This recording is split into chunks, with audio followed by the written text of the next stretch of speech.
Time to talk about diastereomers. In the case where you do have a molecule that contains n chiral centers, n number of chiral centers, you do end up with a diastereomer if only a partial amount of those chiral centers change in configuration. So the value of the chiral centers that change is less than the value of chiral centers present. What this means is that at the very least, one of the chiral centers has to change, but you don't want all of them to change. And if that's the situation at hand, then you are looking at diastereomers. So for sure, you do have to have at least two chiral centers or more present in the molecule for you to claim that a diastereomer is present. But I'm going to show you what happens with this molecule that we talked about in the previous video. We had the R configuration at position 5, the S configuration at position 7. And if you simply redraw the molecule but change the bonds, so change the bold bond to dash, change the dash bond to bold, you have the enantiomer of that molecule. So to get to the diastereomers, all you really have to do is just, out of the two, change only one of those bonds. So notice here in the molecule down there, all I did is change the bold bond to dash. And in this molecule here, if you compare it to the one above it, I did change the dash bond on the 5th position to a bold bond, but I kept the rest the same. So when you compare these four versions of this molecule, the diastereomers are the molecules on top and bottom, right? So out of the two, I only changed one of the bonds. The bold bond became dash, but the dash bond was kept the same. Here on the right side, the dash bond on the 5th position became bold, but I kept the one at the 7th position the same. So those are diastereomers. If you look at this diagonal, the 7th position was dashed, now is bold, but the 5th position is bold in both of them, so those two are diastereomers.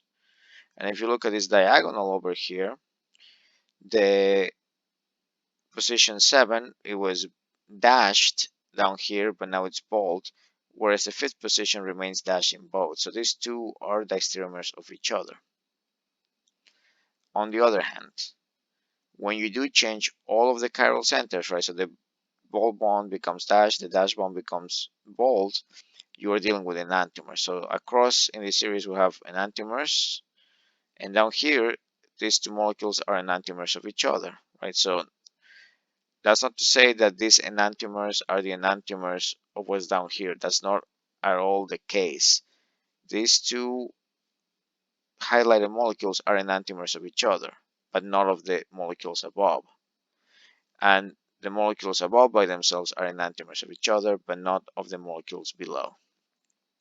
So looking at the bonds, and only the bonds, you can actually tell whether something is an enantiomer or a diastereomer without needing to look for the R and S configurations. So if you're asked to determine the relationship between the molecules, all you need to do is just look at the bonds. And without even knowing if it's an R or S configuration you're dealing with, just by looking at the dash bonds and bold bonds, you can tell whether you're dealing with an enantiomer or a diastereomer. Now, the other thing to point out is that in molecules that have multiple chiral centers, the total number of possible isomers is given by this formula, 2 to the n, where n is the number of chiral centers in the molecule. So in this example, we had 2 chiral centers, and we ended up with 4 different isomers, and that's because 2 is raised to 2, the power of 2. 2 raised to 2 is equal to 4, so we have 4 isomers. But now let me reintroduce this big molecule that we talked about in an earlier video. This molecule has 4 chiral centers. And what that tells us is that we ought to have 16 possible isomers. And believe it or not, I'm actually going to draw them for you. And this may seem like a crazy task to perform, but as you're going to find out, it's not going to be as bad as it looks, because I'm entirely going to focus on what kind of bonds I have. Is it a dash bond? Is it a ball bond? And I'm going to come up with the different arrangements just by doing that. So basically what I'm going to do is I'm going to take this molecule and I'm going to copy and paste it below it. And all I'm going to do is I'm going to change the dash bond on the left side to a ball bond. And this gives me a new isomer. Now I'm going to take that molecule, I'm going to copy and paste it underneath. And what I'm going to do next is I'm going to change the bold fluorine to dash fluorine. Then I'm going to take this molecule, I'm going to copy and paste it below, and I'm going to change the bonds in, excuse me, I'm going to change the methyl group back to a dash bond. And what you can see is that all four of these molecules are different from each other. This has, going from left to right, dash bold bold, whereas this molecule is bold bold bold. This one is bold bold dash, and this one is dash bold dash. So they are all definitely different from each other. And simply by just alternating the bold versus dash bonds, I've already come up with 4 of the isomers. And notice that I haven't even mentioned the configurations themselves. Obviously, the moment you change the dash bold to bold, you have changed the S configuration to R. And same thing here.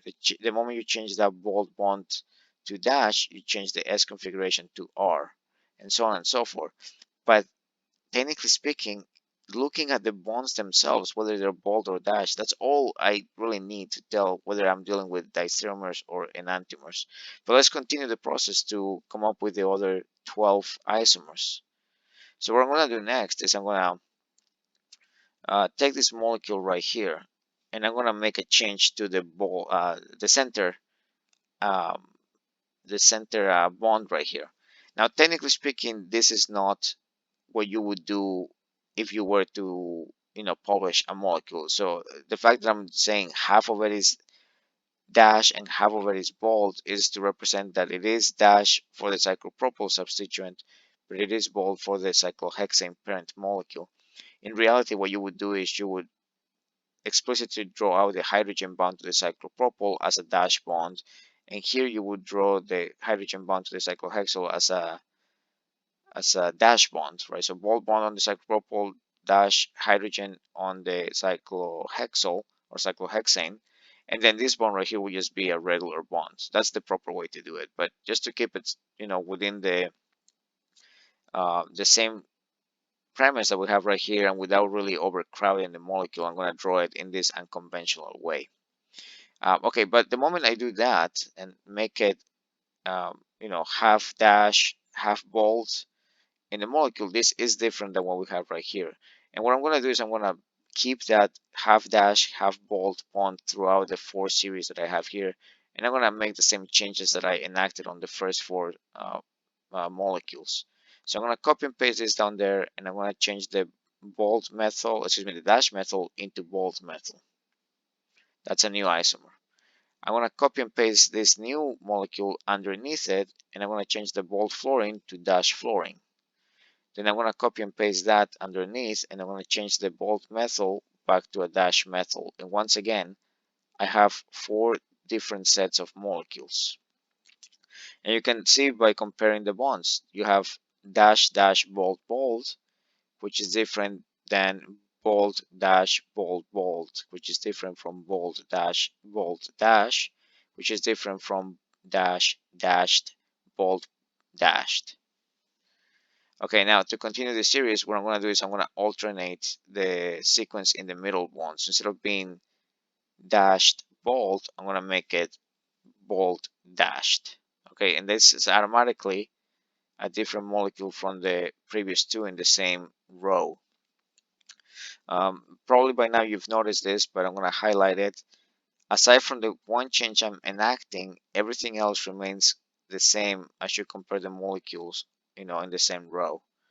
And then I'm going to perform the same task as before. I'm going to copy and paste this molecule underneath, but I'm going to change the the dash methyl into a bold methyl.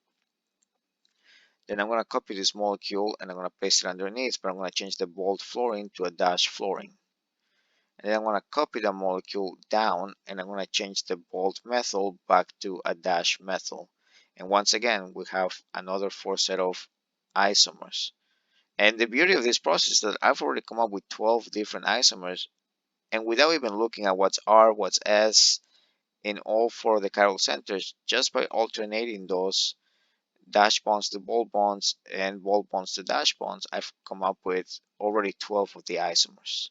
Okay, so the final thing that I need to do to come up with the final set is to change the center atoms or the center bond from being fully bold to now being fully dash. Okay, and we keep everything else the same within the row, so we have a new isomer, and you copy this molecule down and you change the dashed methyl into a bold methyl. Take that molecule, copy and paste it underneath, and we're going to change the bold fluorine into a dash fluorine. Take this molecule, copy and paste it underneath, and change the methyl back to dash methyl, and you got now all of the isomers, all 16 of them. And you can see here you have dashed bold, which is different than bold dash bold, which is different than bold dash dashed, which is different from dash dash dashed. Okay, so now let's take a look at these things and see if we can identify enantiomers and diastereomers. So I'm going to highlight the first molecule. So let's make it red. All I really need to do is pay attention to the bonds. So notice that from left to right we have dash bold bond. The enantiomer of this molecule has to have the arrangement of bonds as follows: bold dash dash, exactly the opposite of this. And if you look carefully, you will find the bold dash dash molecule exactly right here. These two are enantiomers of each other. Likewise, if you look at the molecule up here that I highlighted in blue, you have the sequence of bonds as being dash dash bold bold. The enantiomer of that molecule has to be bold bold dash dash, and that's exactly what we have here, also highlighted in blue. So those two are enantiomers of each other. The reds are enantiomers of each other, the blues are enantiomers of each other.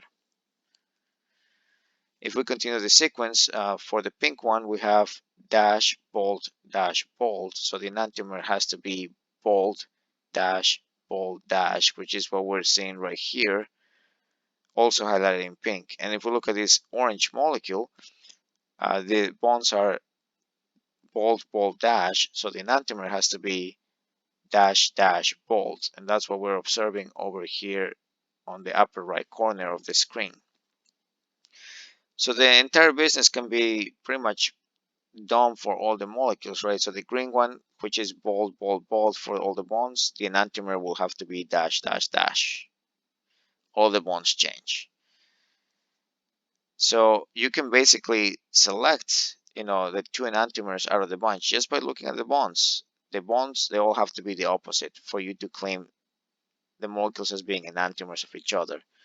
And one thing that needs to be clear is that it's only the red molecules that are enantiomers of each other. Nothing else can be regarded as enantiomers of the red set. The same way that only the blue set can be claimed to be enantiomers of each other. Nothing else can be enantiomers of the blue set, and so on and so forth. Alright, so you may ask the question, is that, okay, what about diastereomers? And the easiest way to determine the diastereomers is to pretty much do what we just did already. Determine which one of the molecules is the enantiomer. And for the red set, we determined that the molecule that I grayed out here is the enantiomer. So all you want to do is exclude that molecule. That's the only thing that will be the enantiomer. Everything else, all other 14 possibilities, are diastereomers of the first one. And that's kind of the beauty of this. The moment you exclude the enantiomer, everything else has to be a diastereomer. So looking at those bonds once more is helped us out terribly in doing this thing. So this problem that could have been a nightmare to do if you just went and tried to determine what's R, what's S, what's S, what's R, we have basically narrowed it down to just looking at the bonds. And I personally love doing and approaching these problems from this manner because it makes the task so much more simple than, if you just went the hard way of like determining the exact configuration at every center. And of course, this only can be done if you have the skeletal framework in the same exact way, meaning that the cyclopropyl remains to the left in all of the molecules and the cyclohexane remains to the right in all of the molecules. So that framework, that skeletal framework, must remain the same in all of them for you to only focus on the type of dash or ball bonds that you have. Okay, in the next video, I want to talk about a subdivision of diastereomers known as meso compounds. So see you then.